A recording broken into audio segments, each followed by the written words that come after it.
Salam sejahtera. Assalamualaikum warahmatullahi wabarakatuh. Kita akan melanjutkan pembahasan tentang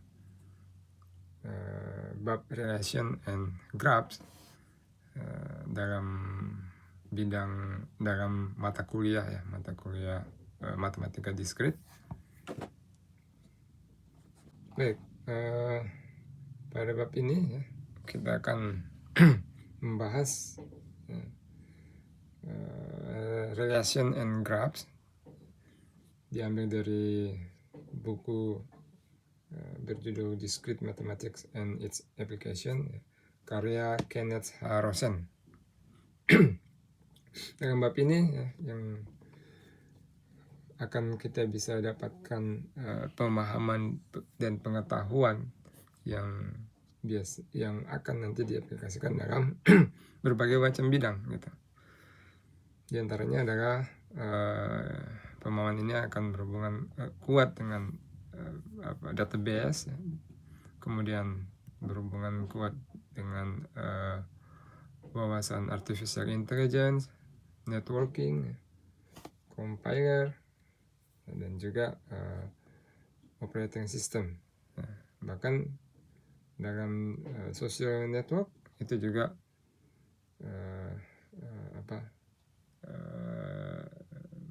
relation and graph ini menjadi bagian daripada fondasi pengetahuan. Begitu juga pada machine learning, graphs models, dan routing internet. Baik, pada pembahasan ini bagian relation kita akan membahas subbab terkait relation, properties of relation, kemudian equivalence relation, partial orderings. Sedangkan pada pembahasan untuk graphs itu ada graph basics, paths and circuit, trees, dan graph algorithm. Kita akan mulai dari bagian 1 ya, yang tentang relation. Nah, pertanyaan mungkin yang paling mendasar adalah apa itu relation. Jadi kalau relasi ya, bahasa Indonesia relasi itu atau hubungan. Nah, kalau dalam matematika diskrit, relation ini berarti hubungan antara elemen himpunan. Contoh ya, misalkan pada elemen A ya, ada 1, 2, dan 3. Nah, disebut relation ya ketika misalkan ada elemen ya, himpunan R sama dengan dalamnya ada 1, 2, dan 2, 3. Nah, ini artinya bahwa 1 itu berhubungan dengan 2 dan 2 berhubungan dengan 3 ya. Karena di bagian suku pertama itu ada 1 dan 2, yang bagian kedua itu ada 2 dan 3. Kemudian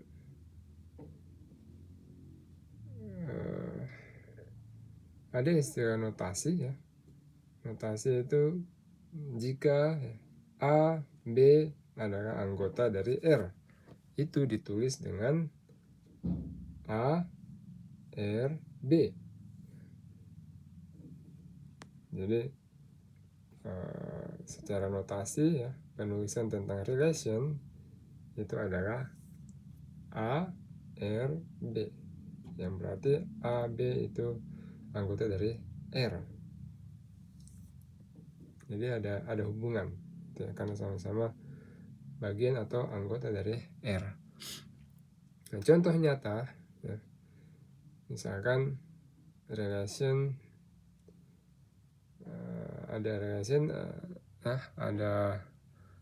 ini ada tabel relation dan maknanya. Misalkan relasi yang pertama adalah X lebih kecil dari Y. Nah, maknanya adalah lebih kecil ya. Kemudian ada X sama dengan Y ya, yang berarti sama. Kemudian relation atau teman ya. Itu maknanya adalah social graph, ya. Social graph-nya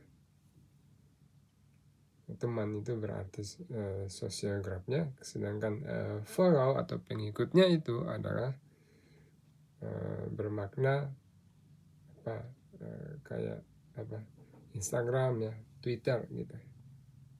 Ya. Jadi ini beberapa contoh ya, yang berhubungan dengan relation.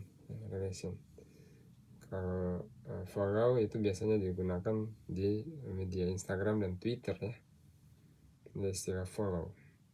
Semakin banyak followernya, maka semakin biasanya semakin apa, ya semakin elit gitu ya di dunia media sosial. Nah, representasi relasi, seperti apa relasi itu direpresentasikan ya. Yang pertama, ordered pairs, tingkatan pasangan gitu ya. Seperti yang tadi sebelumnya ya, ini 1, 2 dan 2, 3 ya. Itu ada relasinya ya, sama-sama ada angka 2 di situ. Kemudian dalam matriks ya, begitu juga dalam directed graph ya. Contoh misalkan 1 ya, menuju 2 dan menuju 3 ya. Ini ini representasi relasi yang nanti akan lebih detail kita akan bahas di bagian selanjutnya ya. Nah, kemudian properties of relation itu apa saja sih? Nah, ini bagian yang sangat penting ya. Apa saja properti dari relation? Yang pertama adalah refleksif. Refleksif itu secara definisi ya berarti semua elemen yang berhubungan dengan dirinya sendiri. Contoh misalkan seperti ini ya, A itu adalah anggota dari R, jadi dia refleksif gitu, sama ya, A dan A. Jadi A berhubungan dengan A, jadi dia berhubungan dengan dirinya sendiri, itu disebut refleksif. Kemudian nah ini contoh ya, misalkan 1, 1, 2, 2, 3, 3. Nah, ini refleksif. Nah, kemudian kalau tidak, berarti elemennya itu tidak disebut tidak refleksif ya, kalau dia tidak punya pasangan dirinya ya. Kemudian yang properties kedua ya adalah simetrik. Secara definisi ya, jika A relasi dengan B itu anggota R, maka B relasi dengan A itu juga anggota R. Contoh misalkan 1 dan 2, maka harus ada 2 dan 1. Nah, ini disebut, ini properti simetrik dari sebuah relasi. Kemudian yang ketiga, properties yang ketiga adalah antisimetrik. Antisimetrik ini misalkan ya, jika A, B itu anggota R dan B, A anggota R, maka ya, secara intuisi tidak boleh ada hubungan dua arah untuk elemen yang berbeda ya.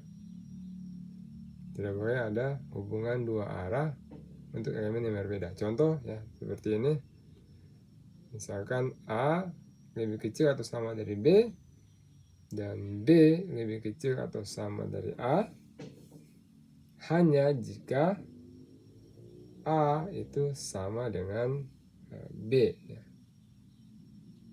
Hanya jika A itu sama dengan B. Jadi A lebih kecil dari B, A lebih kecil atau sama dari B, dan B lebih kecil atau sama dari A, itu hanya terjadi jika dan hanya jika A itu sama dengan B. Oke ya, itu sudah berapa? 3 properties ya. Yang pertama simetrik ya. Yang pertama apa? Refleksif, kedua simetrik, yang ketiga antisimetrik ya. Oke, kemudian ini contoh ya, contoh. Nah, kemudian yang keempat adalah transitif.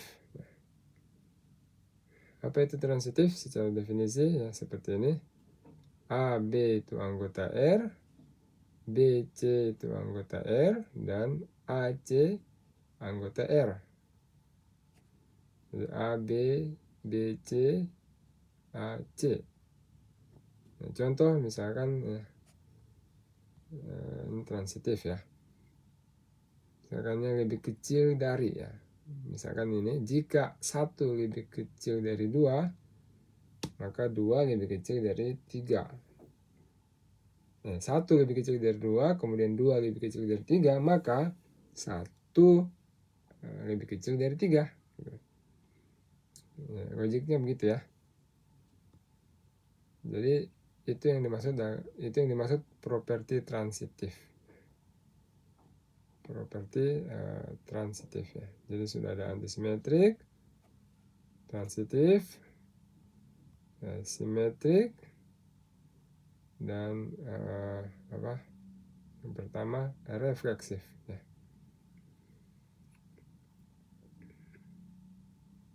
Oke, kita coba latihan relasi ya. Misalkan ya, diberikan elemen himpunan A itu 1, 2, 3, kemudian relasinya adalah 1, 1, 2, 2, 3, 3, 1, 2, 2, 1. Nah, kemudian kita disuruh tentukan apakah dia ini refleksif kah, apakah dia simetrik kah, apakah dia antisimetrik kah, atau apakah dia transitif. Nah, maka kita coba cek ya satu-satu ya. Untuk refleksif itu harus ada ya 1, 1, 2, 2, 3, 3 gitu ya. Apakah ini ada? Kita lihat di sini. 1, 1, 2, 2, 3, 3 ada ya. Ada ya. Jadi ada refleksif ya, bisa dikatakan dia memiliki properti refleksif. Kemudian simetrik, apakah ada? Simetrik itu karena ada di situ ada 1, 2, maka harus ada 2, 1. Kita lihat sini ada 1, 2 ya. Kita lihat ada 1, 2 yang ini, dan ada 2, 1 ya. Nah, ini pertanda dia punya properti simetrik. Nah, kemudian antisimetrik, apakah ada? Antisimetrik kita tahu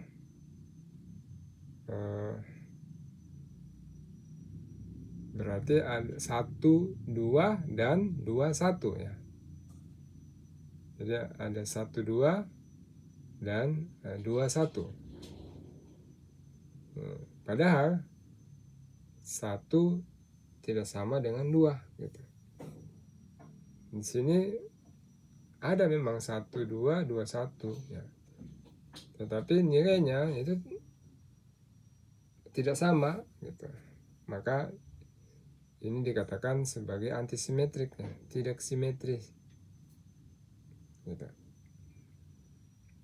Kemudian yang berikutnya, apakah dia memiliki properti transitif? Transitif itu kita cek ya 1, 2, 2, 1 ya. Harus ada 1, 1 ya.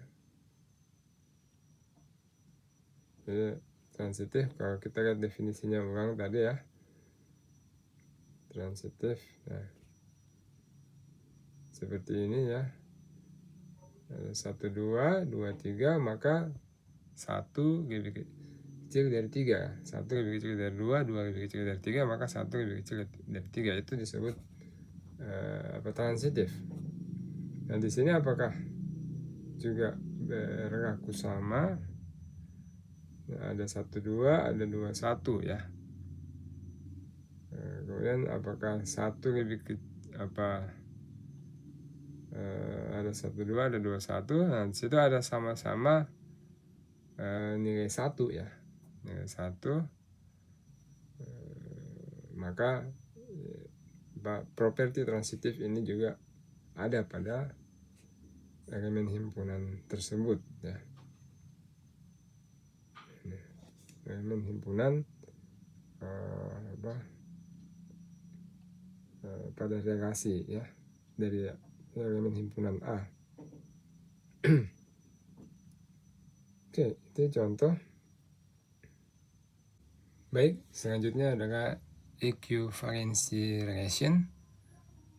Secara definisi ya, relation yang refleksif, simetrik, dan transitif. Jadi equivalency relation itu memiliki properti refleksif, simetrik, dan transitif. Contoh, punya umur yang sama ya, umurnya sama gitu kan. Jadi kesamaannya di umur ya, dan menjadi relasi ya terhadap berbagai macam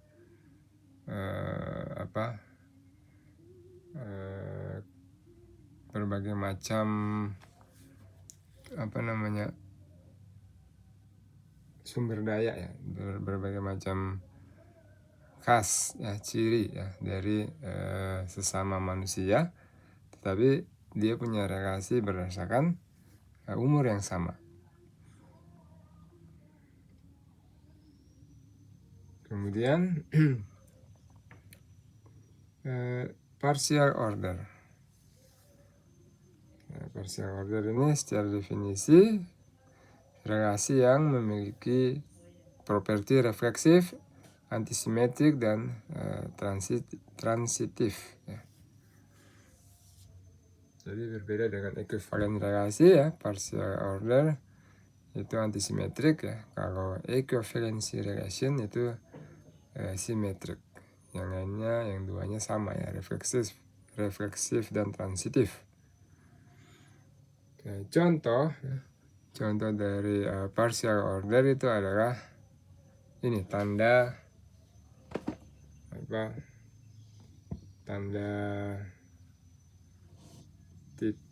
kurang lebih kecil atau sama ya.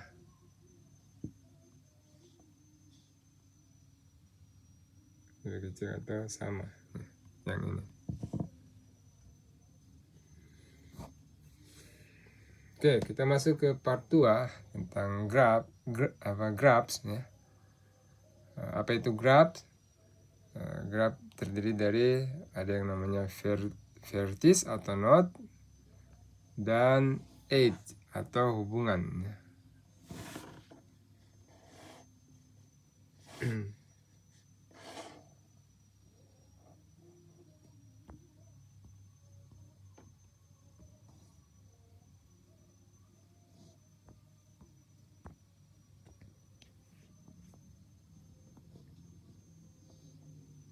Nah, di sini ada contoh ya. Di situ contoh A, ada B, ada C, ada D ya. Nah, A, B, C, dan D itu disebut sebagai vertex atau node. Kemudian yang penghubung garis-garis itu ya antara A, B, kemudian A, C, B, D, C, D ya, itu disebut sebagai edge-nya atau hubungan ya. Jadi ada node, ada hubungan. Nah, sini ada tabel jenis graph ya. Ada jenis undirected ya, itu berarti tanpa arah. Kemudian ada jenis directed, itu ada arah. Kemudian weighted, itu ada bobot. Dan simple graph, itu tanpa loop ya. Undirected, directed, weighted, and simple graph. Itu jenis graph. Kemudian apa itu degree? Degree itu adalah jumlah dari edge yang terhubung ke node. Ya, contoh misalkan ada graph seperti ini A, B, C, maka berapa jumlah degree pada B? Ya, degree itu berarti degree B berarti jumlah edge yang terhubung dengan dengan B dan node gitu ya. Node lainnya itu ada berapa? Nah, kalau B berarti situ ada B ke A sama B ke C, maka degree-nya itu adalah 2 gitu. Yang berikut patch. Patch ini artinya jalur ya, jalur antar node. Di sini kita bisa lihat ya, contoh ada graph A, B, C. Panjangnya ini kita bisa hitung dari A ke B itu ada ada 2 ya, 2 edge ya. Ada 2 penghubung ya dari tiap-tiap node. Kemudian sirkuit atau cycle. Istilah ini artinya ya, kembali ke titik awal. Jadi graph yang memiliki bentuk akan kembali ke titik awal. Contoh graph A, B, C, A ya. Jadi dari A ke B ke C kemudian kembali ke A. Nah ini berarti disebut cycle atau circuit. Kemudian ada definisi tentang tree ya. Tree ini artinya graph tanpa cycle. Jadi kalau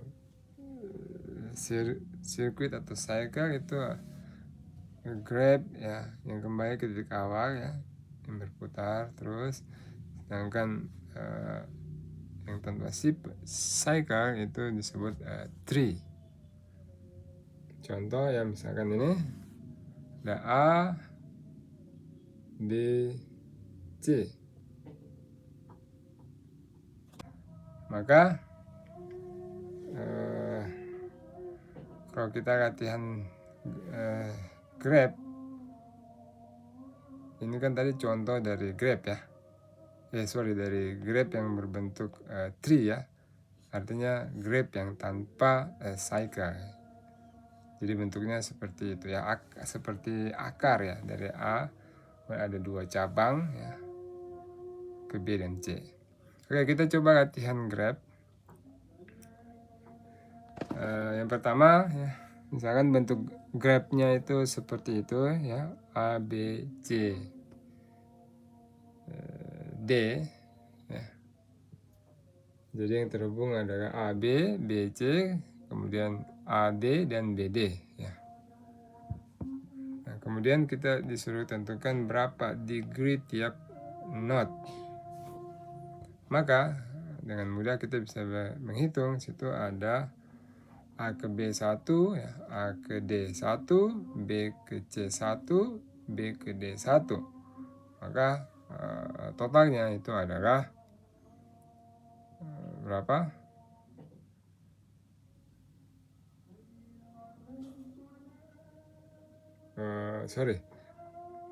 Yang tadi ditanyakan tuh adalah degree ya. Degree itu jumlah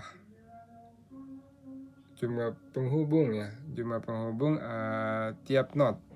Maka kalau misalkan A itu berarti ada A ke B, ada A ke D. Maka degree-nya itu ada 2 gitu. Kemudian untuk yang B itu ada B ke A, ada B ke C, dan B ke D ya. Jadi ada 3 ya untuk yang titik B, node B. Kemudian C hanya ada 1 ya, C ke B. Nah, kemudian yang D itu ada 2, yaitu D ke B dan D ke A. Jadi seperti itu ketika kita ingin mencari degree dari tiap node. Baik, kita lanjut ke nomor 2. Soal nomor 2 ya. Pertanyaannya di sini adalah apakah berikut adalah tree ya, atau model tree atau tanpa cycle. Kalau tree itu kan kita ketahui berarti tanpa cycle ya, tanpa ada perulangan, putaran kembali ke awal. Maka kita bisa cek di sini. Ini A, B, C, kemudian ke D, kemudian ke E, kemudian ke B ya. Dimulai dari putaran B ya. B, C, D, E, B. Maka di sini kita lihat ada cycle, ada putaran ya, yang kembali ke awalnya. Di sini dalam hal ini adalah B ya, mulai dari B kembali lagi ke B. Maka di sini adalah bukan bentuk tree. Nah, jika ada cycle seperti ini. Oke, kemudian yang soal nomor 3. Berapa minimum agar 5 not terhubung sebagai tree? Nah, kita tahu ada rumusnya ya untuk mendapatkan ini, yaitu n-1 ya. N itu banyaknya not, nah dikurangi 1. Nah, maka itu adalah jumlah at minimum ya. Jumlah at minimum agar 5 not itu terhubung sebagai tree. Maka sini hitung tinggal 5 minus 1, hasilnya adalah 4. Nah, ini biasa digunakan atau diaplikasikan dalam bidang internet ya, Google Maps, kemudian AI, dengan penggunaan ya, sebagai routing untuk internet, source path untuk Google Maps, kemudian Graph Neural Network untuk artificial intelligence. Ya, kemudian sosial media juga ya, dan seterusnya itu. Kelihatan sederhana, tapi ternyata manfaatnya banyak digunakan pada aplikasi yang saat ini banyak digunakan ya oleh orang. Baik, kita lanjut ke algoritma graph penting. Nah, sini ada algoritma yang penting ya. Algoritma kita tahu ya, cara gitu ya untuk mencapai sesuatu ya. Nah, yang pertama adalah BFS, ada DFS, kemudian ada algoritma Dijkstra, kemudian ada Kruskal dengan fungsi masing-masing ya. Yang BFS itu sebagai pencarian level, DFS untuk eksplorasi graph, Dijkstra sebagai jalur terpendek ya, untuk mencari jalur terpendek. Kemudian Kruskal untuk minimum spanning tree. Baik, kita coba bahas satu-satu ya. Untuk algoritma BFS, DFS, dan shortest path algorithm ya.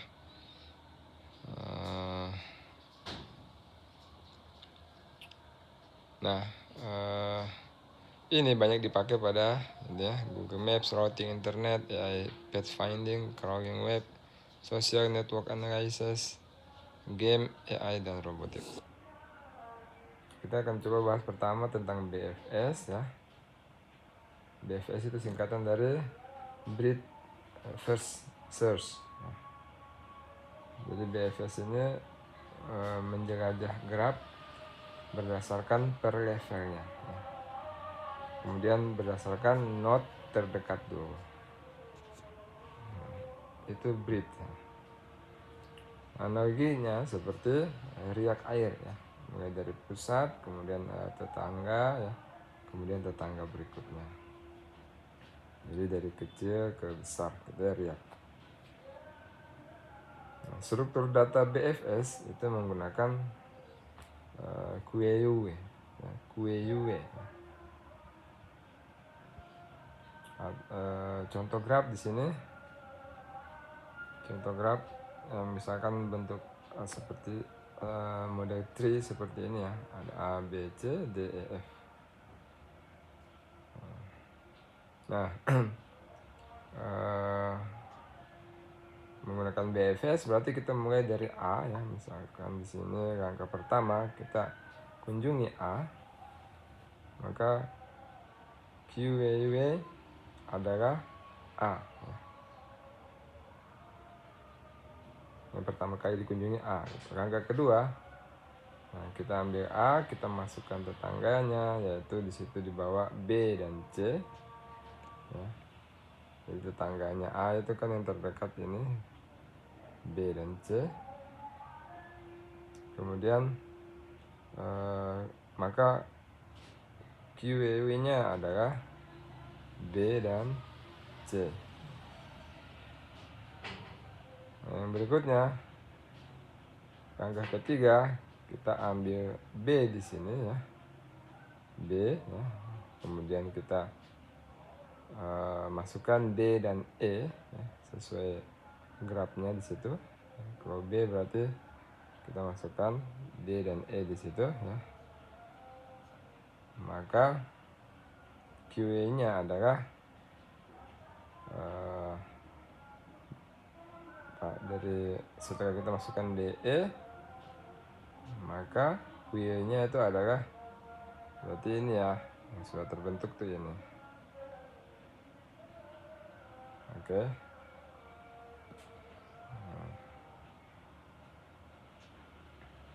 D, C, D, C atau C, D, E.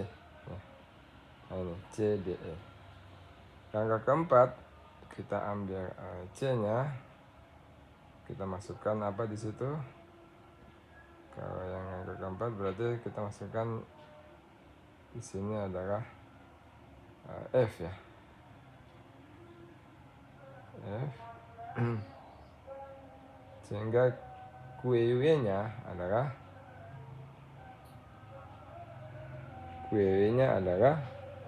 sudah terbentuk ini D, E, F. D, E, F. Nah, itu. Maka urutan BFS-nya adalah kita lihat di sini dari masing-masing rangka ada QW-nya itu mulai dari A ya, kemudian BC, kemudian CDE, kemudian DEF. Nah, kalau kita gabung maka ABC, DEF. Itu adalah urutan BFS-nya ya.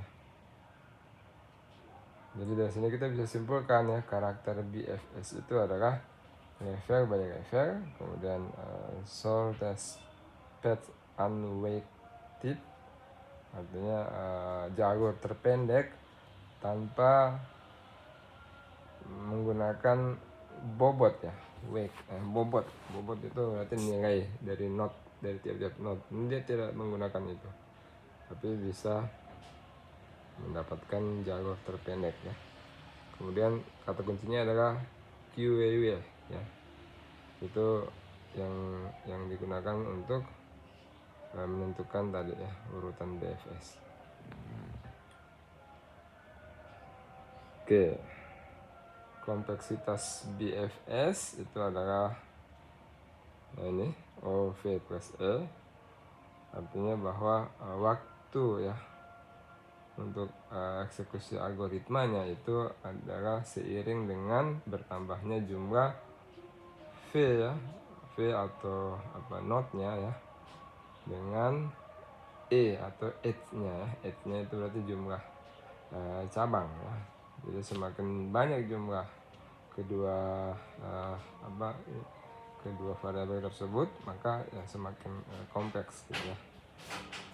Kemudian yang kedua adalah DFS atau Deep First Search. Nah, jadi ini kalau tadi bit, kalau ini deep. Kalau B itu tadi yang sebelumnya adalah bit ya. Ini bit. Kemudian yang ini adalah yang B adalah deep. Ide dasarnya adalah masuk sedara mungkin dulu, ya, kemudian baru backtrack. Jadi algoritma bekerja seperti itu untuk DFS. Analoginya seperti kita masuk ke dalam labirin, kita jalan terus sampai mentok, sampai tidak ada lagi jalan gitu ya. Maka baru kita backtrack, kita kembali ke track sebelumnya. Struktur data DFS itu menggunakan stack ya, atau recursion. Misalkan ini ada contoh graf yang sama, A, B, C, D, E, F. Maka untuk mencari DFS dari A, maka langkahnya adalah A, B, D ya. Kita dari sini A, B, D, ini kita turun ke bawah ya. Mentok kan ke bawah dari A, B, D sudah mentok ya. Kemudian maka kita balik ya. Kita balik backtrack ya ke mana? Ke B ya. Kita balik ke B, kemudian turun ke E ya. Kita balik ke B ya. Dari sini kita balik ke B, kita balik ke B, kemudian kita turun ke E sini ya. Nah, kemudian di E habis, maka dia balik lagi, karena di E nya habis, dia balik lagi ya, dia naik ke A sini, baru dari A dia turun ke sini, A, C, F ya. A, C, F. Oke, begitu urutan DFS A, B, D, E, C, F. Oke. Baik, jadi karakter DFS itu deep first, tadi singkatan deep first search itu memiliki karakter deep exploration, recursion friendly, cocok untuk cycle detection. Kompleksitasnya untuk DFS sama ya. Jadi waktu yang dibutuhkan untuk menyelesaikan algoritma itu bergantung pada titik atau node sama edge-nya ya, edge atau jumlah penghubung ya antar node. Oke. Perbedaan BFS dan DFS, BFS dan DFS adalah, ini bisa kita lihat, kalau BFS itu level by level, DFS itu sedara mungkin dia masuk dalam cabang tree-nya itu. Kemudian BFS itu berdasarkan QUY, sedangkan DFS berdasarkan stack ya. Kemudian BFS berfungsi untuk mencari jalur terpendek, shortest path, sedangkan DFS tidak selalu. Kemudian BFS itu memiliki memori lebih besar, sedangkan DFS memorinya kecil. Oke, itu dua algoritma ya, yang kita coba lihat di sini contoh soalnya. Untuk BFS ya, misalkan ini ada sebuah graf seperti ini ya, A, B, C, kemudian D, E, D, A, B, C, D, E ya. Kemudian kita ingin melakukan untuk menyelesaikan dengan cara BFS, maka kita mulai dari A dulu ya, dari A, maka QWW nya adalah A ya, karena kita mulai dari A berarti QWW nya itu A. Kemudian ambil A, kita masukkan apa, kalau BFS itu berarti kan, kalau kita gambar ulang di sini itu kayak ini ya, A, kemudian ada di sini B,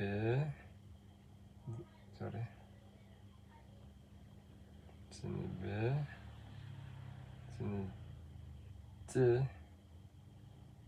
ya.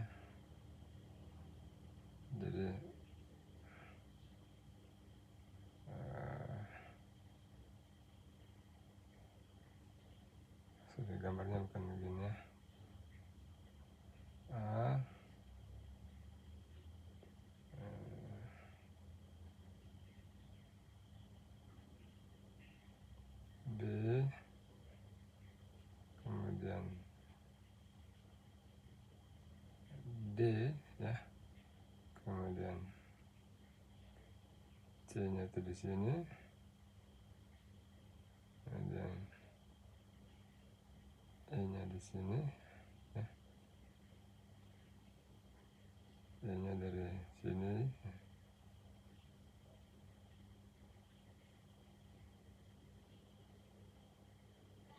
ya, kayak gitu ya bentuknya. Kalau kita buat dalam bentuk fruit atau bentuk tree ya, A B C, kemudian A D E juga tetap turun di sini ya, dia dapat juga dari D.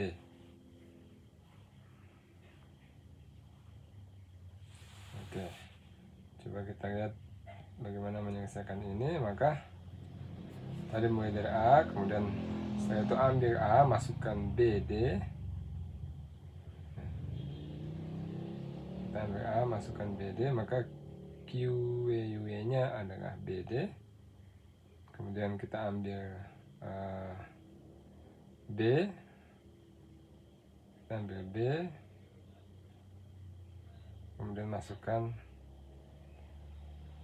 CE ya, kita ambil B, masukkan CE, maka QWUE nya adalah CDE ya, atau DCE.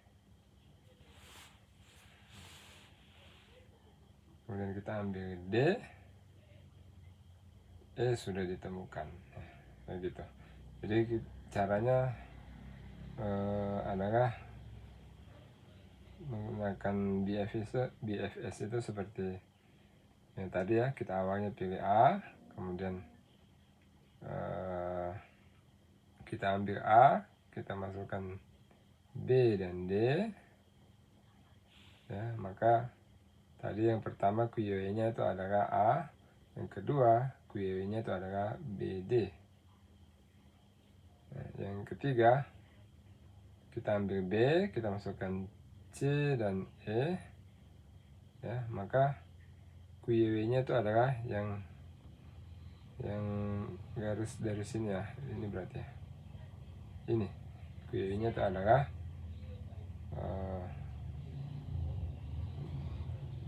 CDE ya.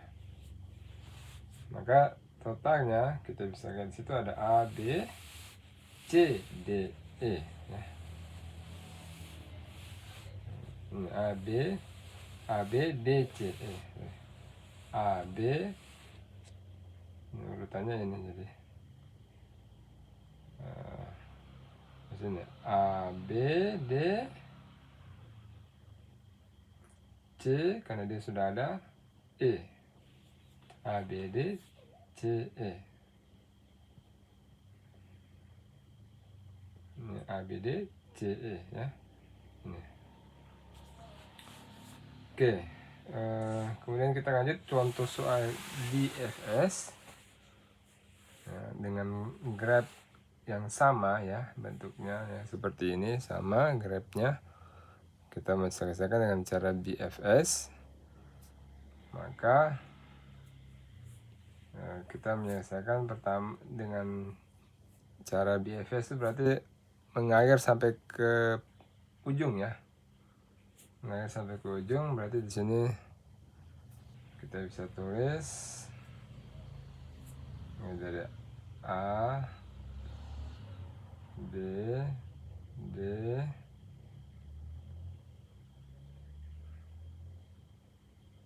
C, E, garisnya seperti ini ya.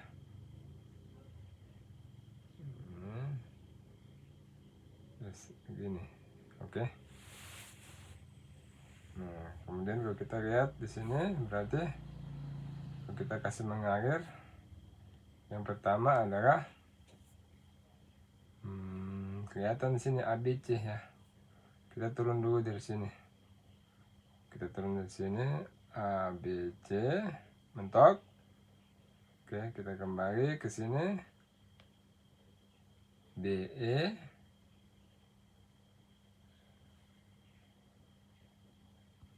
tadi yang pertama tadi A B C ya dah.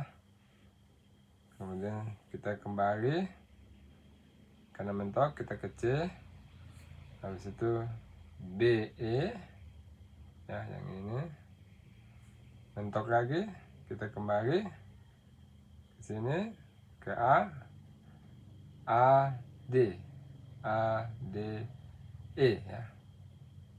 Ini A D E. Oke, jadi yang pertama A B C, A ke B ke C, kemudian balik B ke E, B ke E, kemudian balik A D C ya, A D C. Seperti itu.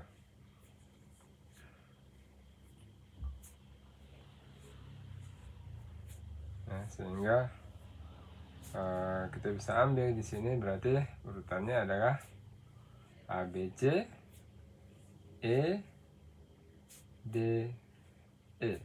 A B C D E. Sama dengan ini ya.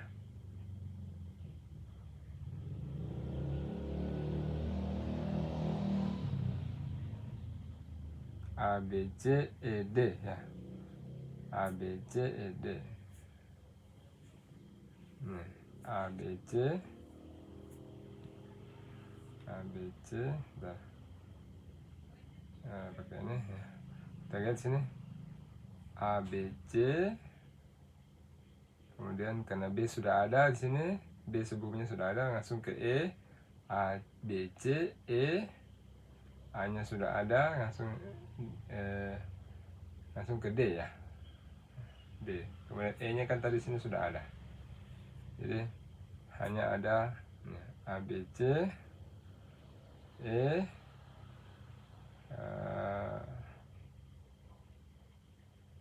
A B C E D. Yang tadi di sini E ya. Begitu cara mengambil urutannya A B C E D. Jadi sama di sini ya, A B C E D. Dua cara yang berbeda ya, urutannya juga ternyata berbeda ya. Kalian bisa lihat nih, urutannya berbeda dengan yang ini ya, yang BFS ya, dengan graf yang sama ABDCE, yang DFS ABCED. Oke, kita sekarang masuk ke short path algorithm. Jadi jalur terpendek. Bagaimana kita mendapatkan jalur terpendek? Yang artinya jalur minimum ya, jalur minimumnya. Baik, untuk unweight graph tadi kita bisa gunakan BFS ya, yang tadi nih BFS, kita bisa dapatkan jalur terpendeknya BFS ya. Jalur terpendeknya tadi ini ABDCE ya, ABDCE. Apa maksudnya jalur terpendek? Ya jalur yang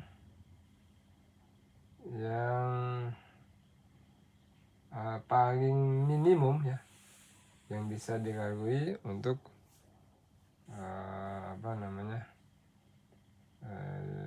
digunakan ya dalam sebuah algoritma ya, dari bentuk graph tertentu. Kita akan coba lihat di sini.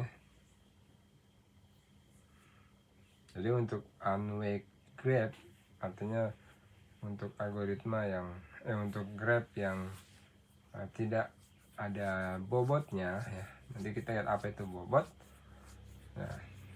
Nah, untuk yang graph yang ada bobotnya ini kita gunakan Dijkstra ya, ini Dijkstra.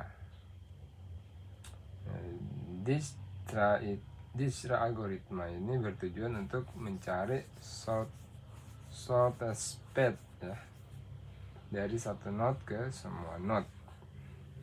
Contoh, ini ada graf seperti ini ya. Saya lihat seperti ini graf. Maka untuk angka awal kita mulai dari A ya. Kita mulai dari A ya, ini cara Dijkstra ya, algoritma. Nah, kita anggap semuanya ini nih weight-nya itu ya, atau jaraknya itu tak terhingga ya. Kalau kita mulai dari A sini, berarti jaraknya adalah 0 ya. Nah, tapi ke B, ke C, ke D itu ada nilai, ada besarnya ya. Kalian bisa lihat kalau yang A ke B itu bobotnya 1 ya. A ke C itu bobotnya 4, B ke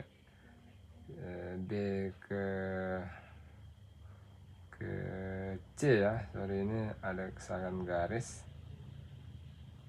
Ini B ke sorry.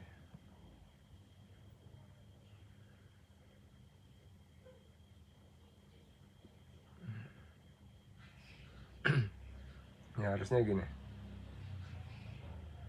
Jadi yang B ke C itu nilainya berapa? 2 ya.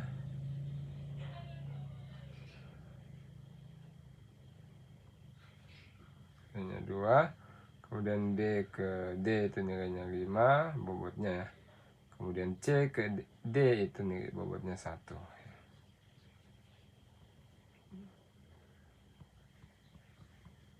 Oke.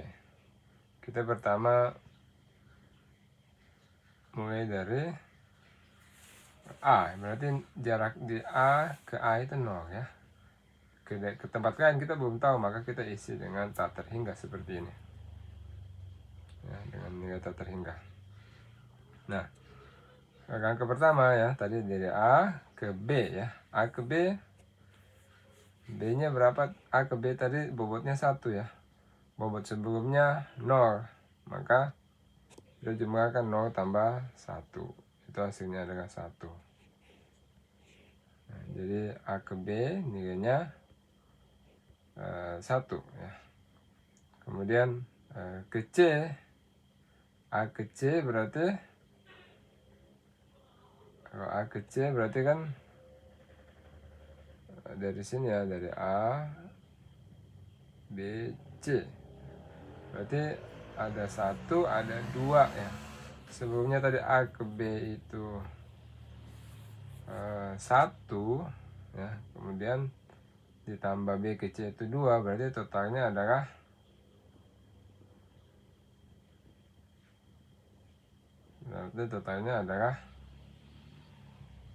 apa? Kalau ke C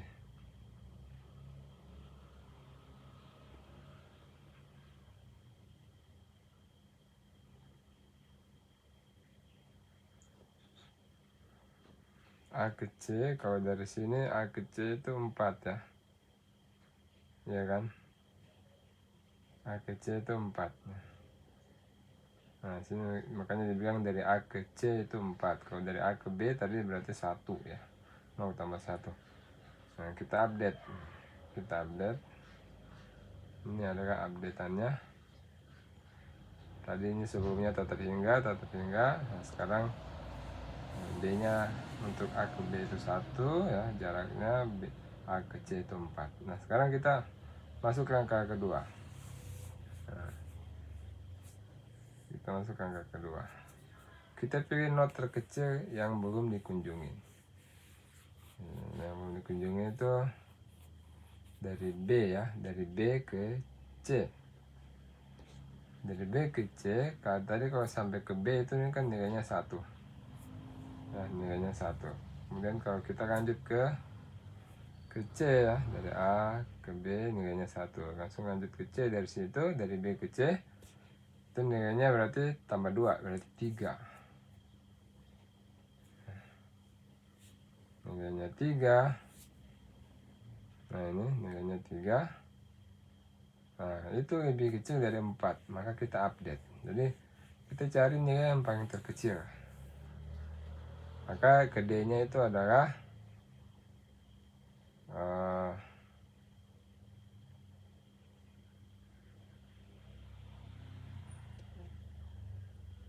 sebentar, kalau yang dari A ke B kemudian ke C itu ternyata kan 3 ya, lebih kecil daripada yang langsung dari A ke C, maka kita update gitu ya. Kita update yang ke C nya itu adalah 3. Nah, kemudian untuk yang ke D ini A ke D ya, berarti dari di sini A ke D itu 1 tambah 5 ya. 1 tambah 5 berapa? 6 ya. Nah, 1 tambah 5, 6. Oke, kita isi dulu. Jadi tadi yang ke C update-nya jadi 3, yang ke D adalah 6. Ini adalah updatean tabel terbaru ya. Nah, kita masuk ke angka ketiga. Kita pilih C yang belum dilewati ya. Langkah baru kita pilih alur yang belum dilewati ya. Nah, kita mulai dari C, ketika C ke D tadi sebelumnya dari A, B, C itu 3. Nah, kalau dari C ke D tadi kita lihat dari C ke D itu berarti dari sini ya, dari A ya, dari A ke B ke C terus ke D. Pakai warna lain coba. Dari A ke B ke C ke D. Nah, itu ada 1 tambah 2 tambah 1, 4 ya. Hasilnya adalah 4. Jadi ke D nya itu ternyata 4 nih. Nah, lebih kecil dari yang sebelumnya. Yang sebelumnya 6 ya, yang ini. Oke, maka kita update, berarti yang ke D itu 4. Jadi seperti ini. A jaraknya 0, B nya 1, C nya 3, D nya 4. Maka hasil PET nya dari A ke D adalah A, B, C, D ya, yang nilainya adalah 4. Nah, itu adalah shortest path dari graph tersebut ya. Jadi secara intuisi Dijkstra algoritma itu selalu memilih node paling dekat lalu update ke tetangganya. Nah, algoritma ini aplikasi nyatanya tuh sama ya, digunakan juga di Google Maps, Internet Routing, game AI, robot. Nah, penggunaannya juga seperti itu ya. Google Maps berarti untuk route tercepat. Jadi kalau biasa kita menggunakan Google Maps ya, kemudian kita mendapatkan jalur ya tertentu untuk tujuan tertentu. Nah, itu biasanya secara otomatis dia akan mencari jalur yang terdekat. Jadi algoritmanya itu kurang lebih mirip ya dengan ini algoritma Dijkstra ini untuk menentukan jalur tercepat atau terpendek. Oke. Baik, demikian pembahasan kita mengenai relation and graphs. Semoga bermanfaat. Sampai jumpa lagi pada video-video berikutnya. Terima kasih, salam sejahtera. Assalamualaikum warahmatullahi wabarakatuh.